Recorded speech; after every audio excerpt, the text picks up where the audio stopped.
Hi everyone, this is Tony Tonkin from Things That Matter, along with my pal, the one and only Avery Hilditch. How are you, buddy? I am very good today. How are you? Good, good. How's the office we've got you sitting in today? It's Very good. very. I was going to say Star Trek. Yeah, Star Trek. It's very Star Trekky, I think and it's it's got the nice. halos above me, which up here, the green halos, they're perfect for me. And the expense that we had to go to in order to buy that for you as well Yeah, was in itself amazing, I think. definitely. So and well deserved, really. Oh, So just wanted to have a conversation today about all things COVID. yeah, So I guess the most important thing here is that in South Australia we've had to we've had to go into lockdown for 6 days, and I think I said in one of our CPP posts that I feel a bit guilty that we were salivating that we've been free of COVID for so long, and then bingo, here we are having to confront it all again. yeah. Um, just wondering if you've got any comments about any of that. Ah, I think that it was a thing that was bound to happen. The virus is not something that's going to go away. It's not a hoax like certain people claim. People in the United States, people here think it's a hoax. It's a lot of, that's not. It's a genuine thing, and I know that's something that you've got coming up by something that Paul Murray said, which I really do want waiting to comment on. All right, so we'll have a look at that in a second. I guess one of the things that I wanted to highlight was that my son and his fiance were down because they had to come for a wedding, which was due to be held today. So that so the poor old bloke Michael that was going to have this that was having this wedding. Um, he'd originally organised to go to Canada to have the wedding and celebrate it with people over there, and all his friends and mates were going to save up and do the travel and all that sort of stuff, and that was supposed to be about this time this year. But because of COVID, of course, couldn't fly overseas. And then he has the wedding organised for today, and of course yesterday, and that was here in Adelaide. Yesterday he couldn't have it, so he and his partner, I would say, are understandably devastated that they weren't able to have the wedding in Canada, and now they're not able to have it in Adelaide. So I must confess, Avery, I'm really feeling for them at the moment Yeah. because they deserve to have the wedding that they've been dreaming of, and bloody COVID stepped in, and it ain't happening. The people that I really sympathise, I mean, I do sympathise with the people that can't get married because of this. Excuse me. The ones I really sympathise with are those who've had a loved one die and now they can't have the funeral yet, or they've got to wait um, however long, 6 days, 10 days, 14 days, who knows, Yeah, until they can go and either mourn the loss or celebrate the life, depending on how they view it. I really yeah, feel for those people. and I just keep telling my family, I can't die right now because there's no way you can bury me. Yeah. Oh, They're you've got they're quite backyard. This is true. This is true, Yeah. and I'd be okay with that. I reckon Yeah. just stick me in a furnace. Remember those old fire things we used to have sitting in the backyard where we used to burn all our rubbish Yeah. until someone discovered that it was polluting the air. I reckon just stuff me in one of those. Yeah. I'll be fine. Yeah. Barbecue me for a while, Yeah. and I'll be gone. But certainly at the moment we can't even do any of that. So No. yes, you're right. It is sad, and of course the people that I think would feel saddest for would be those people on Sunday that can't have a church service. Oh, I'm devastated. I Yeah. can, mate, I can almost see the tears dripping down your eyes, laughing. Yeah. No, I do. I do Do you sympathise sympathise with with them. them? Good man. I do Good man. sympathise with I them knew you because would. they believe it. I think it's garbage. They believe it. It gives meaning to their life. If that's what they need to give meaning to their life, fine. If that helps them to deal with their life, fine. But I guess we could. I guess we could argue the same around weddings, couldn't we? You know, yeah, some people believe in getting people, married, some people don't. yeah, And you know, if you wish to do that because it makes you feel better, yeah. go I for mean, it. I reckon. marriage You is know. not something ordained by God, no matter what anybody tells you. It's a legal institution. All that it does is gives you certain rights that you should have anyway. Anyway, You know, and we can tell. why can't a couple live together and Yeah. not have, because they're living together and they've got an established relationship, why can't they, uh, I say Sash and I weren't married. I get sick, I go to hospital. She can make decisions on my behalf. She can do that because we're Just married. But if we just like she weren't, do, she can't. Well, she does it just like she anyway. I mean, does, just like she does now. Anyway, no, so the female of the no species, big they deal. always have the last say. Yeah, So yeah, so I guess the point though is that um, the coronavirus has hit us at a time where, for some people, it was least expected, and it certainly has thrown some people's lives into disarray, like my friend Michael and Robin, yeah, um, and my son, because last night, he was from Sydney, so he had to quickly scramble to get a flight out today for fear that they may not be able to leave the state at all or be allowed back into New South Wales. yeah. So happy to report he was able to make it back quite Good, safely today and hasn't had to quarantine. good. But the disruption, I guess, that it is causing people needs to be noted, and we need to be sympathetic and Yeah, empathetic to those people as well. yeah, But I can tell you right now, there's one group of people, Avery, who lack any form of empathy, and it's interesting how they're all hosted at Sky News. Murdoch News. Yeah, And the Murdoch Press, yeah. and they are, and we're just about to have a look at Mr. Paul Murray. Or Um, when you've played him before you, if you can, mhm. once he's finished his little bit, uh, he starts by saying, "We're expected to believe something," right? Oh, yeah, that's what he says. Yeah. Yeah, and when he's finished that bit, before the next person comes on, I'd like to comment on that so I don't forget. All right. Okay. Well, it's only 30 seconds into it, I think. Is So it? Okay. I think so. But let's give it a whirl, see what Yeah. happens. Are we honestly supposed to believe that there is a specific strain of the virus that only flew in to Adelaide? It didn't fly into Melbourne, didn't fly into Sydney, didn't fly into Perth, didn't fly into Brisbane, didn't fly into Vanuatu. It flew into Adelaide and it was found in a hotel. Is that the bit? Is that the bit you wanted to talk about? That's exactly the bit. The answer to his question is yes, we are expected to believe it because that can be true. That's it. Say can be true. It is true. Yeah. Viruses mutate all the time. You can identify the source of a virus by mutations that have occurred to it. So if the scientists look at the virus that people in SA have got right now, they can say, well, this thing came on that flight. We know for certain it came on that flight, which came from Italy, or which came from Japan or Venezuela. It doesn't matter where. They can, just by examining the genome, you can get the genome on things as like viruses within a matter of a day or so. So yes, if they said it flew into Adelaide, it's because it was on that aircraft. It didn't fly into Melbourne or Perth or Vanuatu because the aircraft wasn't going there. And I think it has been. I mean, apparently this virus does mutate all the time. Yep. In fact, the influenza All the mutates time. all the time. So this should not be any surprise to anybody. And I just need to put a caveat on all of this, Avery. Where you and I are not scientists, but there again, neither is Paul Murray. No. So, and neither is Alan Jones.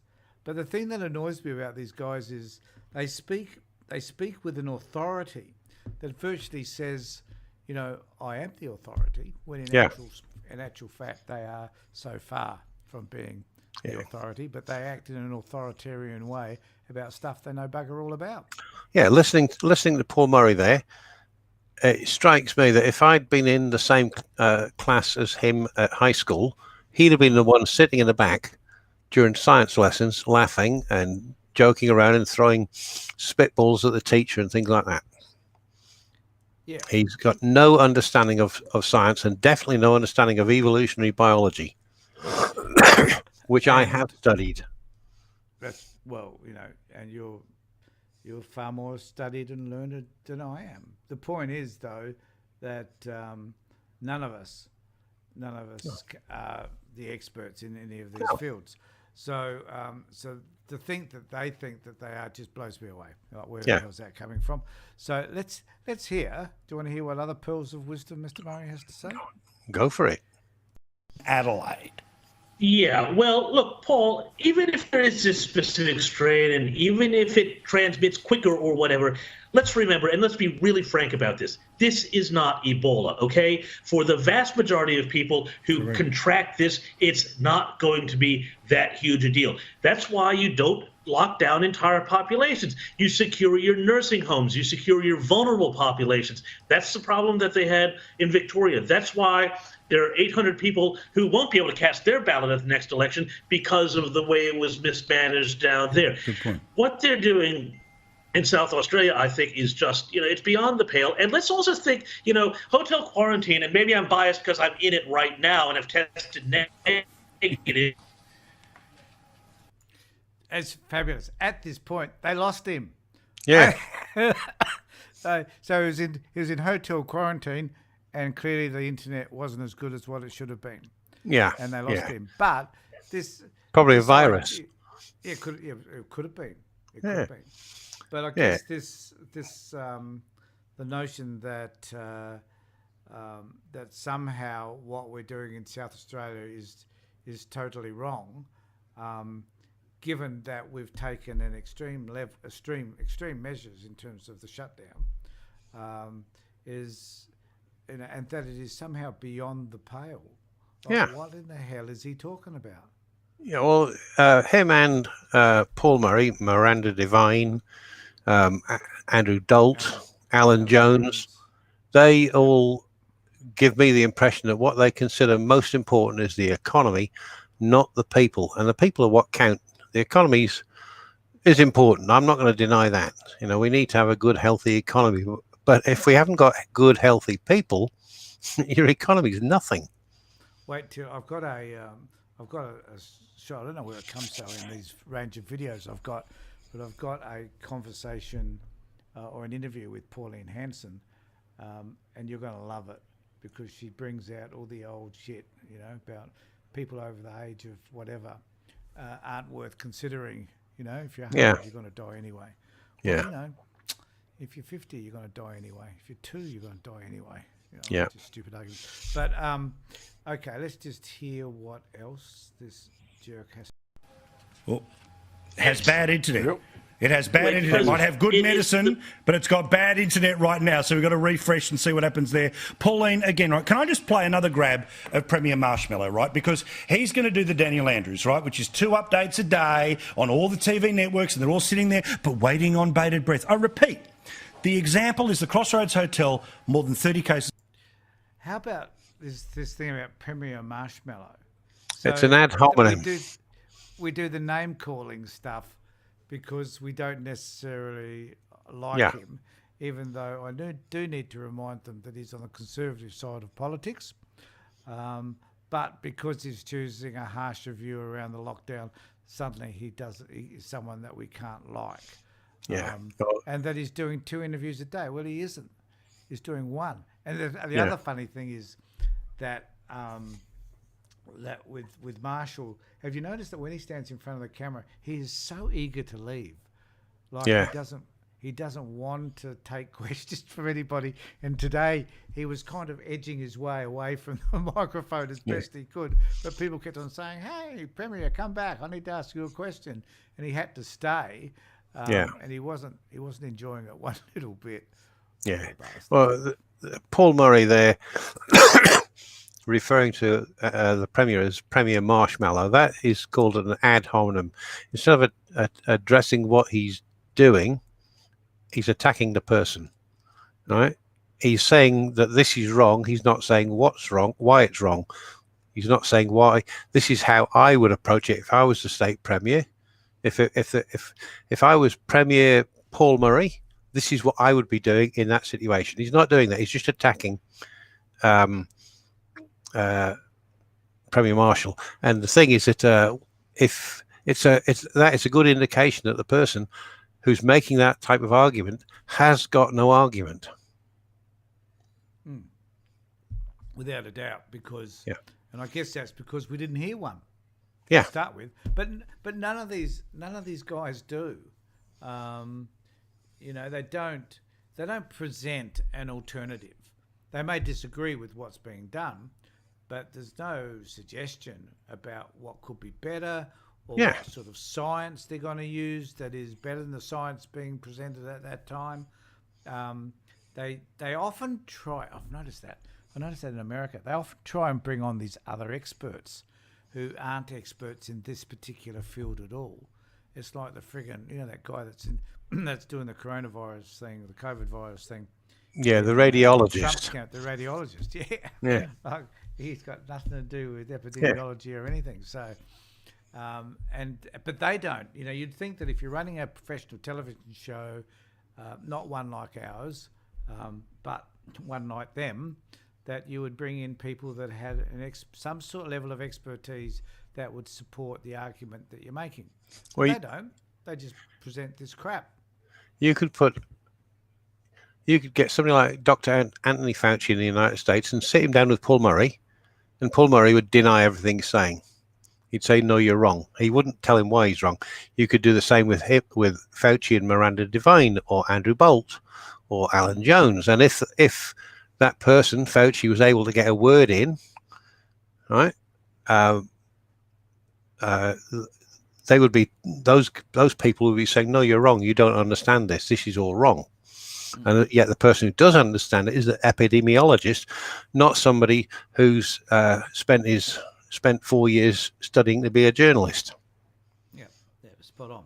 So, and we now have, though, excitingly enough, we now have the interview with Pauline. So let's see what she has to say, and we will express our feelings of dismay and disappointment at the end of it. In New South Wales get on top of it, put out the fire, okay? Instead, this one, which has fewer cases, apparently is magically worse than the ones that had happened earlier in the year. It's an admission that they were all bluster, no detail in preparation for this. Just the same with that idiot in Western Australia. And I don't care if at the election these people win every single house, every single seat in the upper house and the lower house. They are wrong and they are playing their public for fools, but sadly, their public will lick their boots. Listen to this for laying it on with a trowel. Have a look. COVID has challenged us, but it has not. Just before he carries on with that idiot is talking about in WA has an 85%, what's the word? Popularity rating. Yeah. 85%. So no politician, unless you're doing something really well, Yeah. ever gets that much approval rating. Yeah. In any sort of survey. So. Yeah. I got to say that the McGowan's popularity does not mean he's correct in what he's doing, right? It just means a lot of people like him. The other thing I was going to say there is that Paul Murray again attacks McGowan without saying what is wrong that McGowan is doing. He just calls him an idiot. Right? Yeah. Paul Murray has got no argument to put up against what Marshall's doing or McGowan is doing. He just doesn't like it, so he's just going to insult them. So does it mean that we can then call Paul Murray an idiot? Well, we could certainly lower ourselves to his level if we want to. Right. No, so I'm going to choose not to. We could say he's an ignorant genius, like is a bit of two worlds. Yeah. It's like, what did Donald Trump call himself? The stable genius. Stable genius? Yeah. No, he was thinking of Mr. Ed when he said that. Now you're being really kind. Okay, let's see what Pauline has to say. Defeated us. It's fair to say that we are now facing our biggest test to date, but we can and we must rise to this new challenge. We have world-leading health experts and world-leading systems that have helped keep South Australia safe and strong. Oh, Pauline, they love it. They just love it. They love it like they're, like they're reliving the Blitz in London.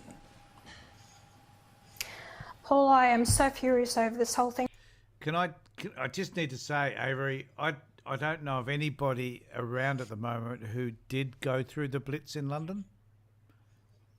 Yeah, I can't think of anybody.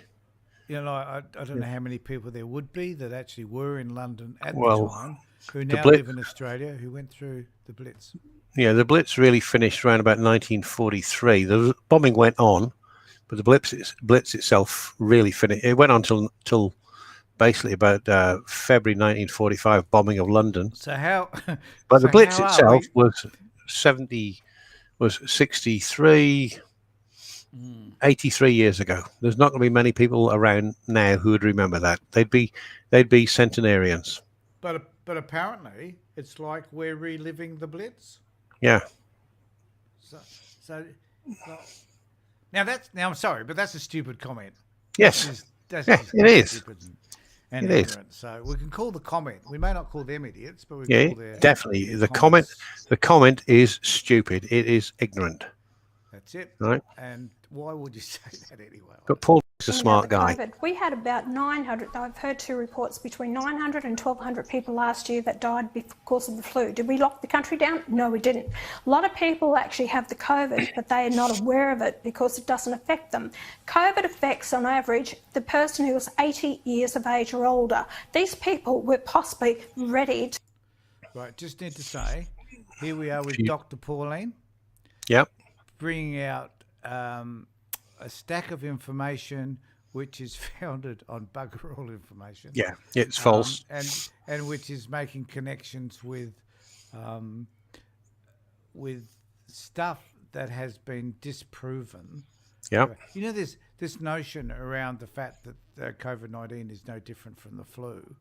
You don't see anybody saying that anymore, really. No. Because most people have come to realise that it's different. You know, you Yep. have, a quarter of a million It's a lot people more. dead in the It's a United lot. States.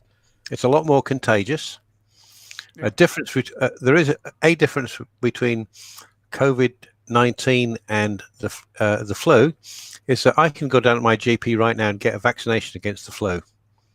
Right? I can get Yeah, therapies again to treat the flu, which you can't.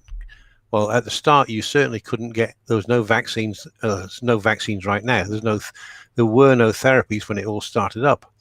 But when COVID started, I could have gone to my GP and got that vaccine against the flu. I could have got the therapies to treat the flu. And the other thing that she said that was wrong was the age group. At the start of this, the people that were most affected weren't in the 80s. They were in the 60s to 70s. And now it's the 20s to 30s. You look at the chart for South Australia, for example, there's a higher number of people in that age group than there is in my age group, your age group, 60 to 70. And that So she's wrong. You can have lasting effects from this particular version of the virus. Yeah. So it's not about those people that die; it's about how it changes the quality of life as well. In fact, there's another difference between the flu and the COVID is that the flu doesn't leave scarring on your lungs. No, right? And also, COVID does. That's right, and also it can cause some brain swelling, I believe. Yeah. The flu is infectious at something like 0.5, 0.6.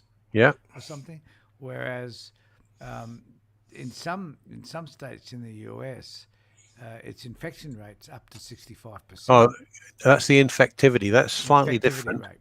Yeah. No, the infection rate. No, the infection rate of the flu is less than 1%, is it not? Yeah, it's a lot less. That's right. So for It's, the infection rate in the US though, Yeah. is up to 65%. Yeah. 65. So 65% of those people that are. Yeah, So I don't know what the rate is, but the rate would be extremely high. So even if it was 3% or 4%, that's still extremely high. Yeah. Yeah. I've just had a quick look there. The flu is about 0.1%, and COVID is about 3%. That's right. No, that's true. There's a difference between how infectious it is and the infectivity rate. The infectivity rate is how many people per 100,000 or whatever that actually get it. Yes, right? but it's also it also increases exponentially Yeah. because the rate is at 3.5%. Yeah. Yeah. That makes sense, doesn't it? Yeah, it does. I think so. Yeah. Yep. So she's just. Oh, anyway, I'll hear more of her. To actually fall off the perch, and I'm going to say this anyway, you know, a woman who dies over 100 years of age, she's died of COVID. No, she was probably ready to actually, because of other old age, and let's be true to the facts. And this is what it's all about. But we have been told that scaremongering that has gone on. People have used this to actually tell people, my God, if you get it, you could actually die from it.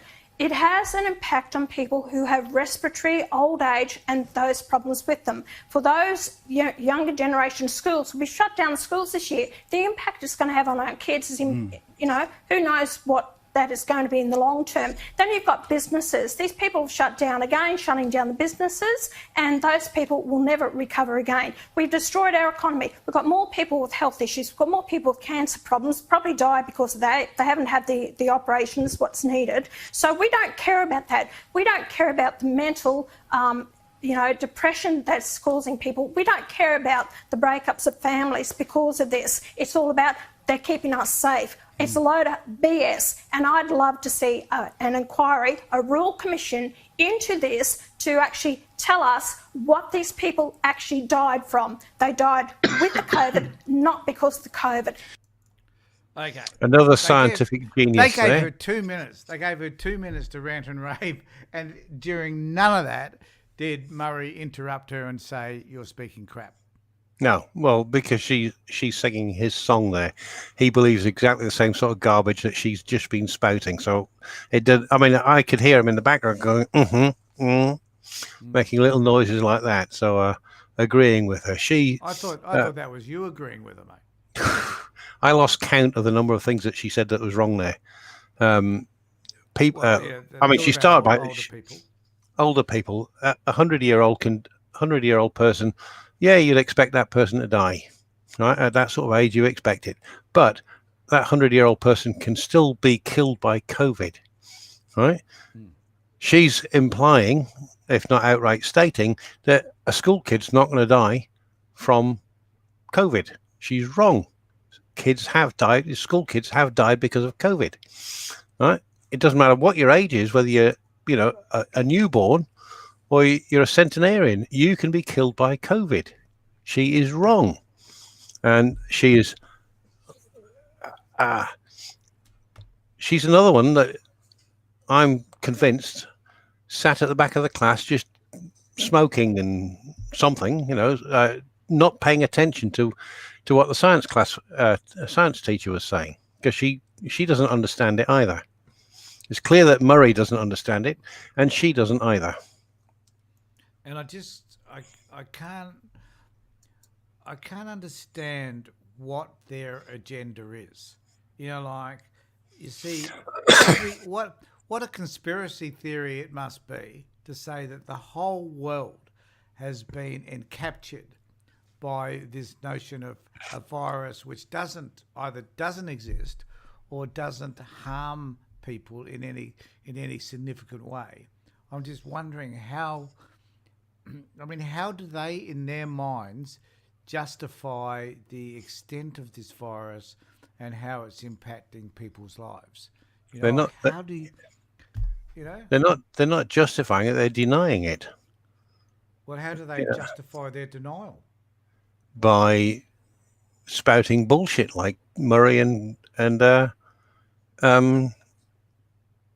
Hanson were doing just there. They're expressing opinions on something that they are clearly ignorant of. Yeah. I mean, they're entitled to their opinions. I'll defend their right to spout that bullshit, right? But it's still bullshit. Yeah. And they in some ways, it could be argued that they are more dangerous than the virus itself, because that sort of attitude of theirs is the sort of thing that's going to encourage people to take that mask and throw it away, right? Yeah. Her saying there about it's only the oldies who are going to die anyway. It's not the young kids. Well, okay, let's say she's right. The young kids can still pick it up and then spread it to the old people, right? So what she's advocating for there is just leave it all wide open, and if old people die, well, so what? They were going to do it anyway. And if they die because they got some illness from their grandchildren, so what? They were old and they were going to die anyway. Yep. And I think like if you honestly believe that, Pauline, find yourself a COVID party to go to. Yeah. And then contract the disease yourself, and then let us know what that experience was like, because I don't believe it's all that much fun. And I know it is a disease I would hate to get. Like, I think I said once before, I've had the flu really bad, and when I've had the flu bad, there are times I just wanted to die. It was terrible. But when you get this disease, not only do you want to die, the chances are, if you're old and elderly, there's a good chance you're going to. Yeah. I had the H1N1, the swine flu, back in 2009, and if my doctor, he came up to see me probably 5 times in the 3 weeks I was laid up in bed, and if he'd said, I'm going to give you this lethal injection, I'd have just pulled up my sleeve. I felt that bad. And yet that's not that H1N1, a flu, is not as dangerous as COVID. And she's not denying the danger of flu, right? She's right that we don't shut down the planet or the country or whatever when we've got flu every year, but we've got therapies and we've got vaccinations. Now we've also got anti-vaxxers as well, which is another issue, but we've got therapies, we've got vaccinations. We know how to treat it. We don't with COVID. We're still learning that, except for her. The other issue, of course, is the economy. Yeah. The economy is like somehow, because we're in South Australia closing down for 6 weeks, 6 days, that's going to impact everybody's schooling. Yeah. And they're all winding down for the end of the year anyway. Yeah, there are, but I don't know whether they've already finished exams. I think they have by this time. Yeah. 12. So what does it matter? So, but somehow, and there's just that they don't you reckon they catastrophize everything? Yes. Like it's almost like the virus is bad enough, and I guess you could argue that there are people who are so fearful of the virus they catastrophize as well. But there's some sense in their catastrophizing, whereas there's very little sense in their denial. Yeah. And their denial is, as you said, far more dangerous than the reality in many ways, because there are lots of people that, believe it or not, people believe Pauline Hanson. Yeah, I mean, if Pauline Hanson was still doing a job that she was competent at, selling fish and chips, right, then she can say that sort of thing all she wants. Nobody's going to listen to her. But she's got a public platform there, and she's being completely irresponsible. Paul Murray, I don't know what he did previous to doing TV and things like that. He's being irresponsible. He's got a big public platform, and he's spreading misinformation. But the same applies to all of these guys, doesn't it? Alan Jones, Andrew Bolt. Yeah, all of them. Alan Jones raves about his 1 million hits that he had when he had a go at the election in the US. I think that might have been when he was bouncing down the stairs, landing on his head. Well, that happened. I think that happened a long time ago. Oh. So we're finished with Point and Paul. We've now got our friend Mr. Bolt. Oh, I like his. Oh joy! His name's A Bolt. Yeah. A bolt. I think a bolt of lightning, a bolt from hell. Oh yeah. A screw and a bolt.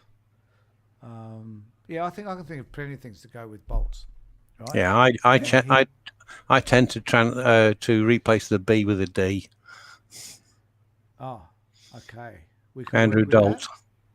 We could work with that, but let's hear what he has to say. Yeah. We can't have a situation where every single time there is an example of community transmission, we shut up the entire country. Yet this same bloke today, with just 2 new infections, he locks up his whole state. People not allowed even out of their own homes for exercise now. Joining me is the panel, Rita Panahi, Herald Sun columnist, the Sky News host, now in a quarantine hotel after covering the US elections, and South Australian Daniel Weil, Director of Research at the Institute of Public Affairs.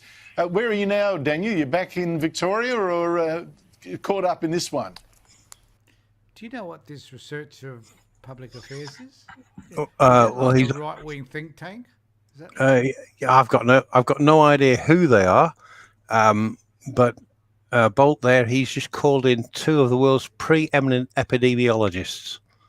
He has, and Yes. all credit to him for getting them on his staff. Yes, yeah, Particularly the woman in a dressing gown that's in quarantine at the moment. yeah.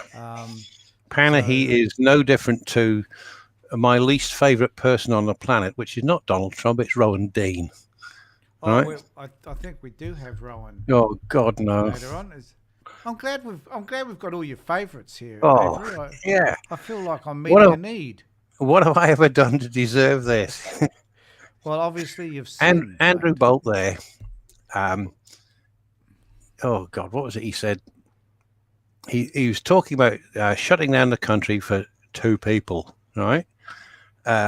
We didn't shut down the country for two people, and when this country was shut down, there had been quite a number of community transmissions had taken place, not two. Again, Well, I he's think I wrong. think the other thing too, Avery, is we're shutting down the state to save 1,002 people. You know, it's not. It's about looking forward. It's not Yeah. about waiting for the disaster to happen and then wonder, oh hell, what have we done? And it's about, I think, also learning partly from Victoria's experience. Yeah, Marshall is being proactive, right? Did you know, yeah. did you What know is that it's now martial law? Yeah. Actually, I just thought of that, Joe. I'm surprised someone else hasn't come up with it. Yeah, maybe they have, but that's the first time I've heard it. Marshall Just is remember, being. you heard it on. You heard it first on Things That Matter. CPPT on Things That Matter. No, Sorry, Things not That Matter. CPPT. Yeah. Yeah, and from Tony Tonkin. That's it. Marshall is being proactive, right? And there's the old saw, the old adage: an ounce of cure is better than a pound of prevention. An ounce of prevention is better than a pound of cure, right? It'll cost a lot less to shut down for a few days, minimize the spread, than it will be to try and deal with it. I mean, if you want an example of the impact of not being proactive, all you've got to do is look at the United States, where this morning they hit 250,000 dead. Yeah. Right, it's probably up at 251,000 right now. Yeah, but it's Right. the point is, I'm sorry, Avery, I'm just in awe of the current shot that I have you in. I just think that's the best thing.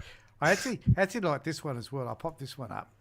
I think it's a great shot as well. I think it's Yeah. fabulous, man. So yes, I agree that that the United States is going, man. So I guess the interesting thing, isn't it, that we have all these examples of what not to do, and we haven't got very many examples apart from Taiwan, Singapore, all these Asian countries, New Zealand. and us, Yeah. about what to do, and the rest of the world is completely freaking oblivious Yeah. to it all. It seems to me like we get every now and again there's an inkling that someone has mentioned Australia and New Zealand, but Yeah. at the end of the day, no one seems to recognise the fact that we've done generally pretty well. And in South Australia, I think this is the first time there's been a shutdown of this nature, this size. I'm not even sure if New Zealand locked down to this extent.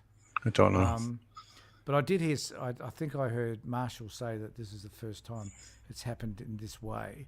Yeah.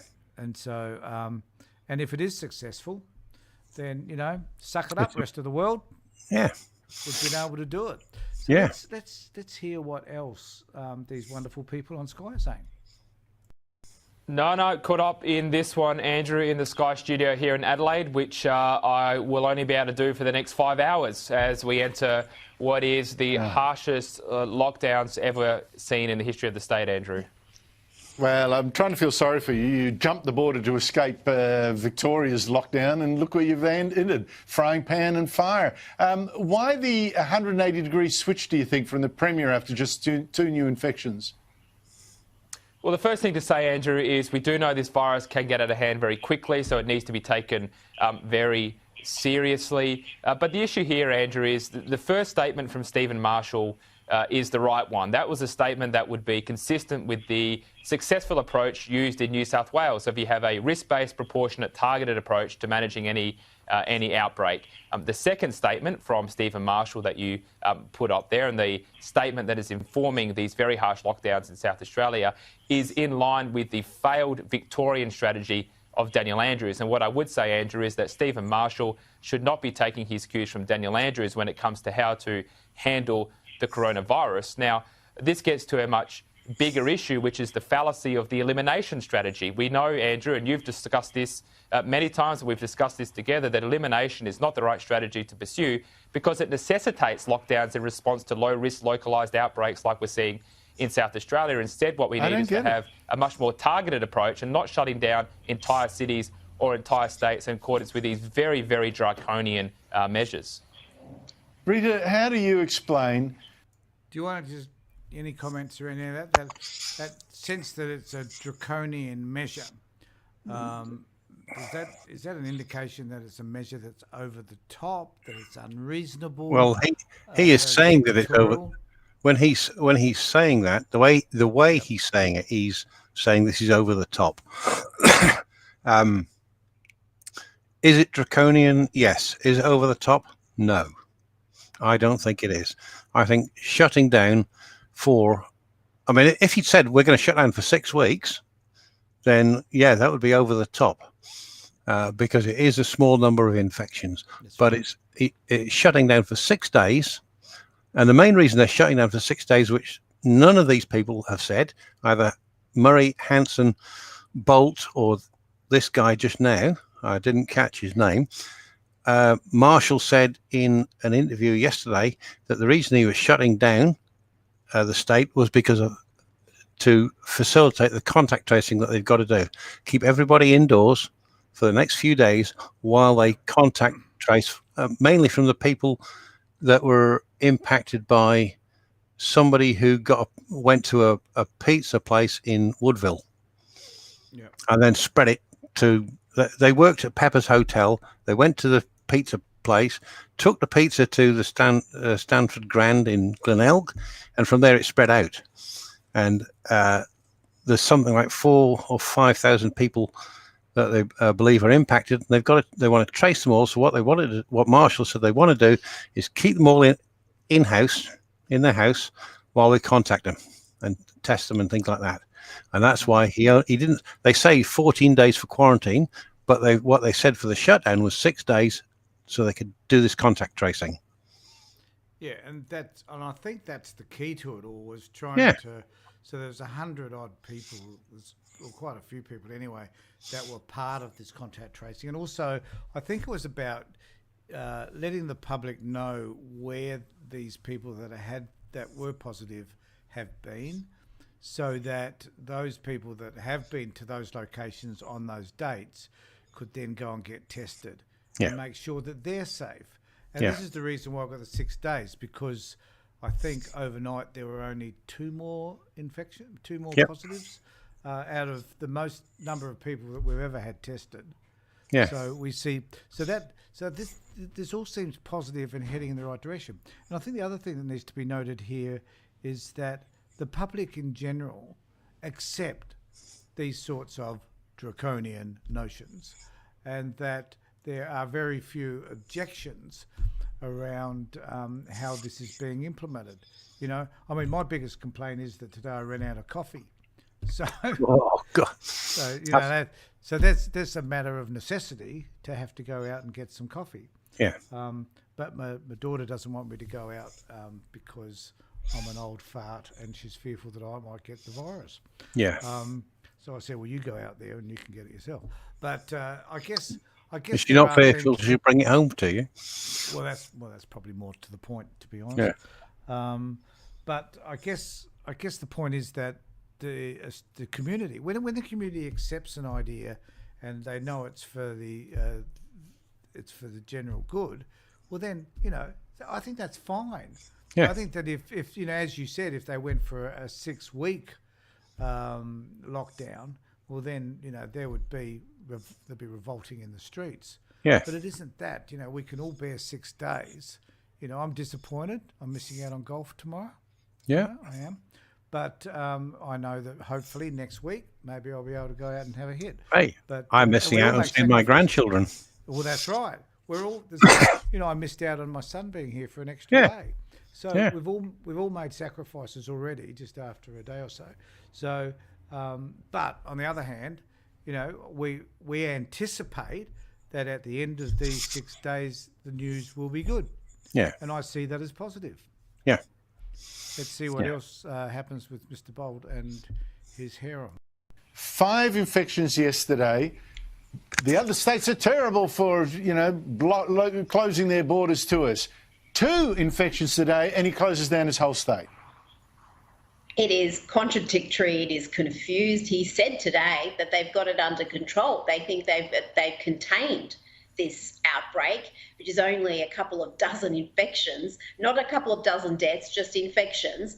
And yet they've gone into full-blown panic mode. This severe lockdown, it's 6 days. Let's hope it remains 6 days, because as we have seen elsewhere, these lockdowns sometimes for a short period of time end up being running for weeks and months at a time.